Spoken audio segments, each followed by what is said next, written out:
Welcome to the Enterprise Builders Podcast, powered by P3, where we feature top industry leaders discussing what it takes to build a profitable company and stay on top. Now, let's get started with the show.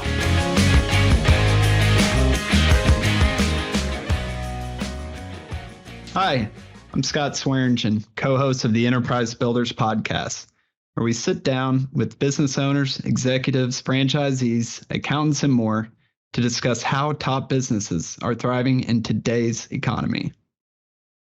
Before we get started, this episode is brought to you by P3 Cost Analysts. Since 1991, P3 has been helping businesses and government entities across the United States determine if their non-payroll related expenses are accurate and cost effective. With the team of the industry's leading utility, telecom, waste and recycling, uniform and linen, and managed print auditors, P3 has helped save their clients hundreds of millions of dollars. Their experienced auditors have helped tens of thousands of businesses, from small businesses to Fortune 500. To learn more, visit P3 Cost Analysts at their website at costanalysts.com. Today, our guest is AJ Moses, the Chief Financial Officer of the Esch Sonic Group. It's a bit of background. The Esch Sonic Group was founded by Pete Esch. At the age of 40, Pete built his first Sonic in 1970.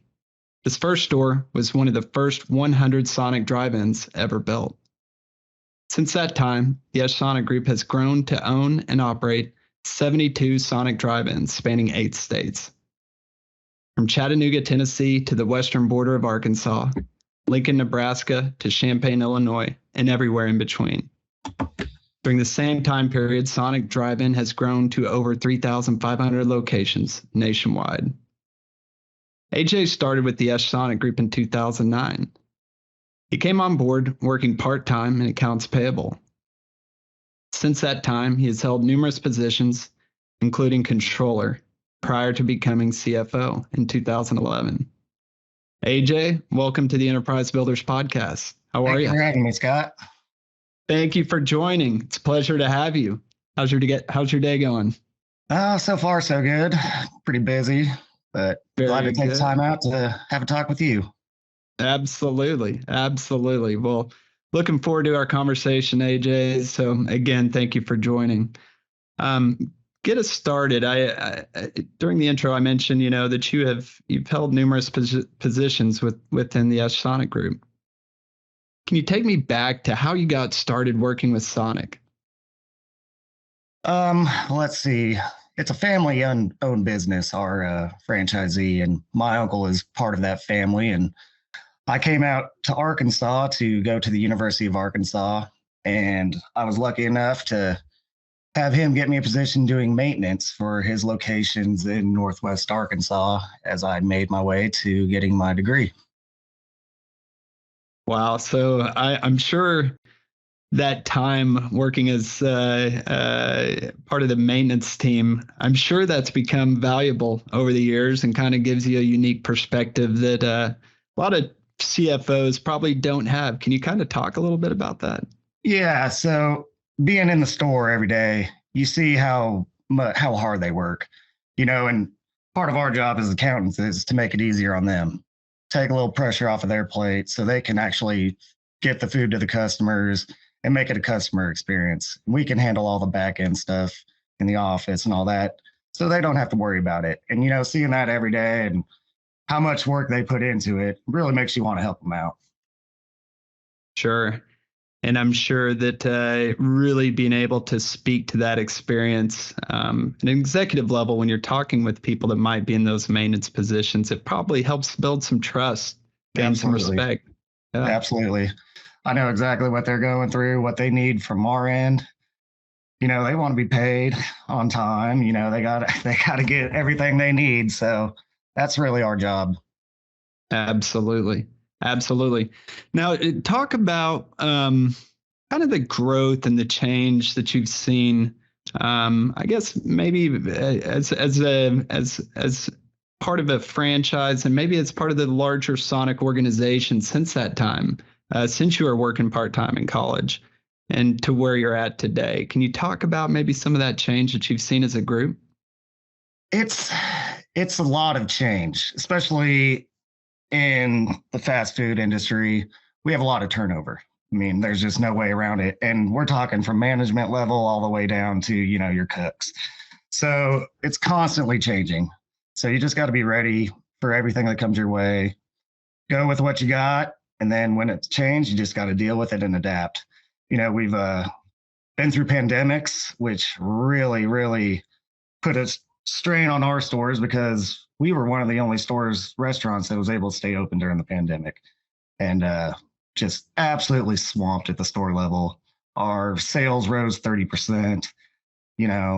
It was a wild time. And so, staff shortages, all that, it's changing. And on top of that, we also had a change in our corporation. We are a publicly traded company that was bought out about 3 or 4 years ago by Inspired Brands. And that brought a lot of change to my job, just on how everything is done at the corporate level, reporting, all of that. Everything changed in a short amount of time. So, it's just adapting. It's always going to change. So you just got to be used to it and ready to roll with the punches. Sure, absolutely. I know in those challenging times, as a large company, I imagine that across 70 stores, you guys are employing, probably a couple thousand people. And I know there's a lot of challenges. And what a lot of companies tend to fall back on in those times of challenge are kind of that company culture to help get to that other side. Can you talk about your company culture and how that might have helped navigate the pandemic and maybe supply chain issues and staffing issues and things like that? Yeah, well, as I said earlier, it's really a family-based company, and we take that company wide. Our supervisors all the way down to our managers to the employees. We want everyone to treat everyone like their family, and that's how we try to retain people the best way possible in this industry that has so much turnover. Staffing issues are occurring all around the country, especially in our industry. So it's not easy, and finding employment is probably the hardest thing right now. So we're just trying to stay on top of it the best we can at this point. It's a daily challenge. It's not getting any easier right now, but we're trying the best we can. But yeah, the way we try to do that is treat everyone like family, even the customers. That's really what you want the most. Sure. And along those lines, I know you're in a unique position due to the fact that it is a family business. Can you talk about kind of, I guess, maybe some of the benefits and maybe some of the challenges of working with family, because that's a unique kind of perspective or position to be in? It is. It's a benefit. You get to be around family and talk to them all the time, which is awesome, but it's also a working relationship. And when you're working with family, you almost want to do a better job. You know what I mean? You always want to keep your family close and do good for them. So it almost makes you want to work harder and Sure. do the best you can and do everything that you possibly can to help their business succeed. So it's been really awesome. Yeah, that is something that I think is unique. You're working hard, not only, like you said, as a counterpart, but also as a family member. Yeah, it's just like any job. If you work for someone that you like, you want to do good for them. With family, it's just like that. Is your family competitive? Do you guys kind of compete, maybe inside of business, outside of business, or? I mean, I would say so, but I mean, it's more fun than anything, really. Sure. Yeah. Well, switching gears a little bit, kind of as your role of CFO, I know that you've held your position during numerous acquisitions. I believe you were there during your period. You guys acquired a group of stores in Lincoln, Nebraska. I believe there was some in Auburn and Red Bank. Can you talk about kind of some of the challenging aspects from a CFO position when you're making those acquisitions, and sometimes multiple at the same time? What are kind of some of those biggest challenges when going through that process? Basically, the biggest issue for my end is just getting everything set up at the state level with, you know, getting all the tax accounts set up, getting everything rolling. So when you are ready to open business, you're hitting the ground running. You're not waiting for all this stuff to get done so you can start paying taxes and start getting your employees signed up and all that. We want to be ready to go. So once we realize that we're going to acquire a store, my job is just to go at it. I'm on the state websites, getting everything signed up, everything that needs to be done, withholding tax, sales tax, all that. So, and and being in 8 different states, it's different setting up a business in every state. So, you kind of learn as you go. But yeah, that's the main thing for me when we are acquiring. And if we are building a new location, it's not an already built store. That getting people paid, getting the constructors paid, so we can get it open as quick as possible. That's a big deal. Sure, absolutely. When an acquisition goes final and you're talking about getting everything lined up, is it literally as soon as the closing is done, boom, you are just right there, everything rolls I will start before we are even closed. When we have an agreement and we have a date for closing, I'm already starting. I'm getting going. I'm going to have everything ready to go, because you never know, depending on what state you're working with, it takes a little bit longer than some other states. So quicker you can get it going, the quicker you're going to have everything ready, and quicker you guys can start selling product and making money. Sure, absolutely. Now, I imagine when you're talking about not only through your acquisitions, but just your organic growth within the group, navigating the tax situation, all the registrations, everything that goes along with it. Every state's going to be different. How do you stay on top of that and the federal guidelines and everything else? I mean, I imagine that's got to be a lot of work. Yeah, it's just a lot of reading, really. You gotta stay up with the laws. I mean, every state is different. Luckily, we do have a lot of states are really good about getting information in your hands. And as long as you keep up with that information, it's easier to and also you want to be kind of, what's the word I'm looking for? Not prepared, but you got to know each state's different. Yeah. You just gotta, everything's going on in each different state, and you got to know how that's working. So that's a real big thing. So I know that once the acquisition goes through, one of the things that oftentimes will happen is kind of an overall look at the current situation, and then what are ways that a company or those locations that are being acquired, how can you cut costs out of the gate? How can you increase profitability? I'm guessing that's something that you might be looking at. Absolutely. That actually falls to the management that is running the store.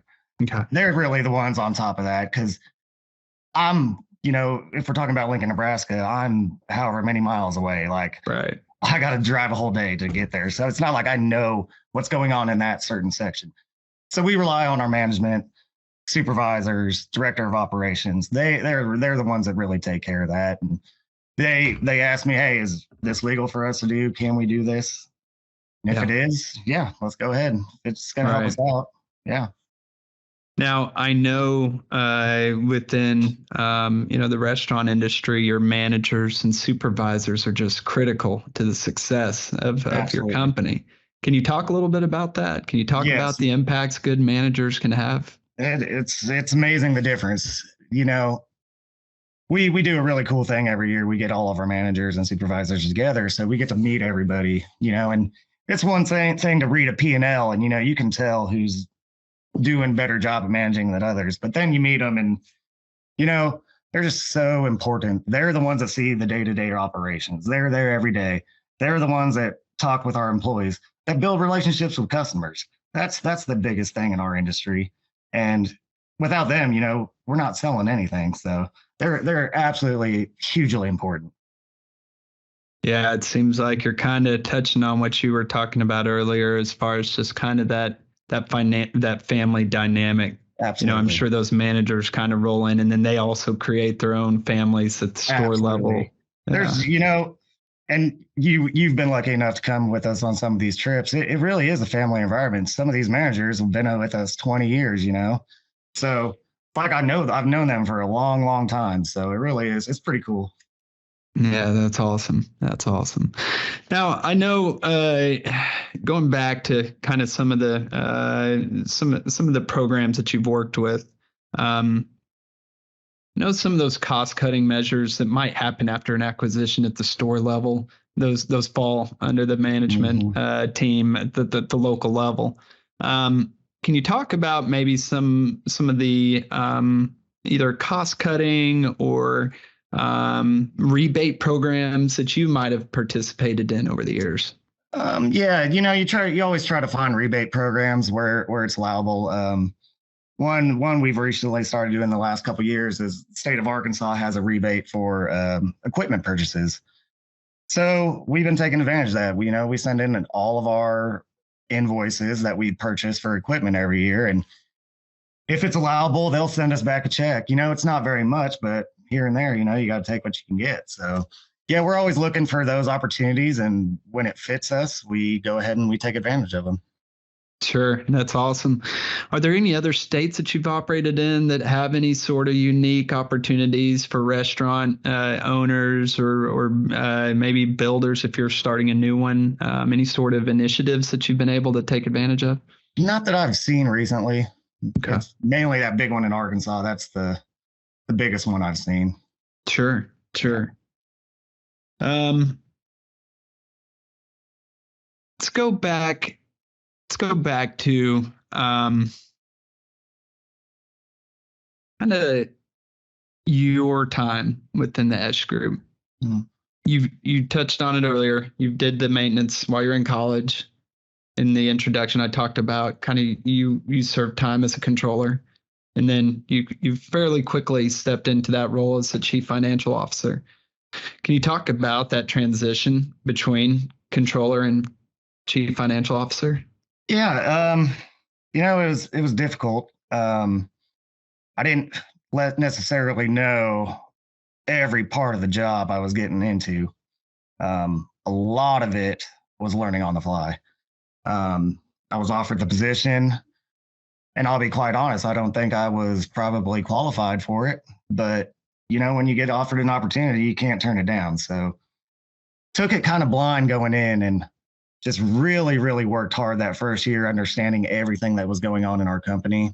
All the mechanics of it, that's big when you're doing accounting, the mechanics of the company, especially ours. We got 72 locations now, but each location's its own company. So it's a very different setup from most businesses. So just getting the mechanics of all that down was really big. And, that really helped when I was able to fix up some of our accounting systems and streamline it to where all 72 were a little bit more easy to account for than what we had going before I took over. So that was the main thing, just getting the mechanics of the business processes, Sure. All that.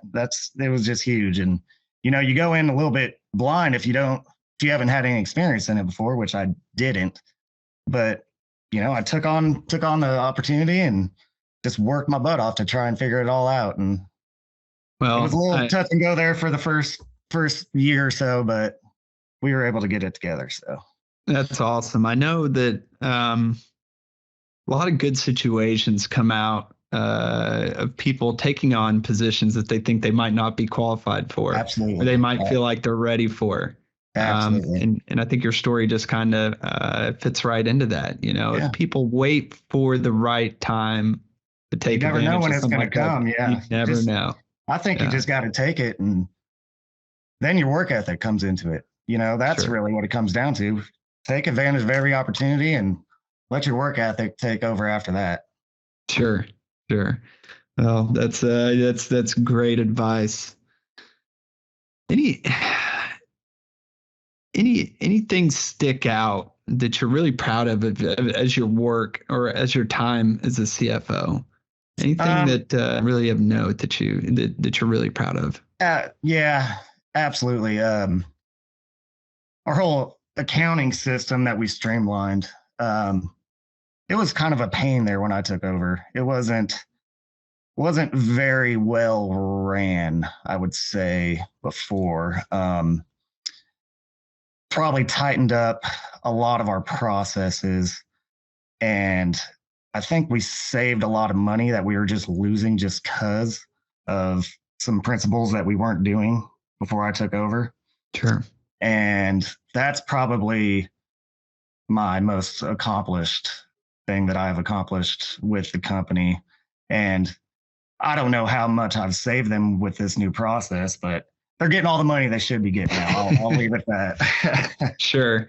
Well, I can only imagine that's a massive undertaking when you consider all of the bills that have to be paid on a monthly basis at 72 locations. I mean, you're talking about thousands of bills every single month. Not even counting payroll. It's not a number you want to go to your bosses with and be like, hey, here's all this money that we don't have that we say we do. So sure. Yeah. And so I guess it probably took some time to get your process dialed in. Probably took a lot of. It wasn't a 1 month thing. It was over a year and a half that we implemented all this stuff because we still got our day to day to do. So you're only working on it in your spare time when you have it. So it took a while.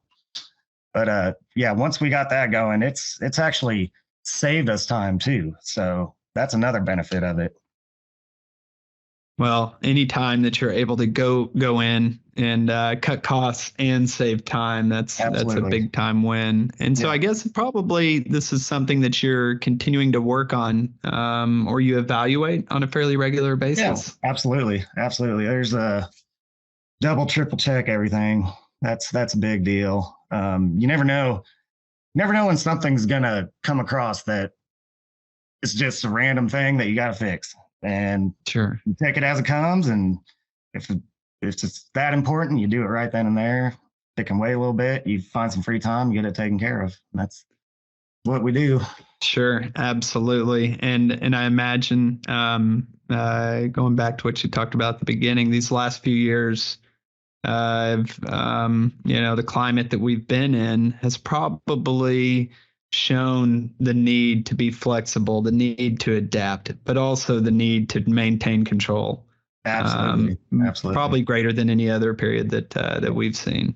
Oh yeah, and like I said, we were lucky. Our business model was built for the last couple of years that we went through.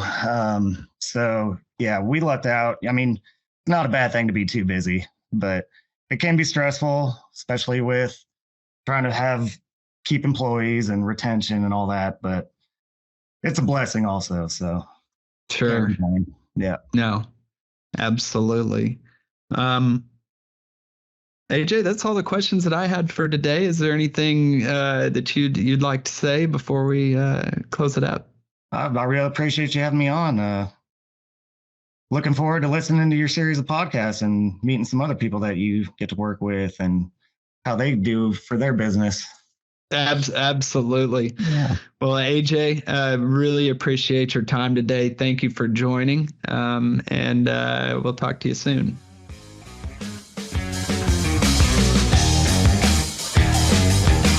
Thanks for listening to the Enterprise Builders Podcast. See you again next time, and make sure to click subscribe to get updates on future episodes.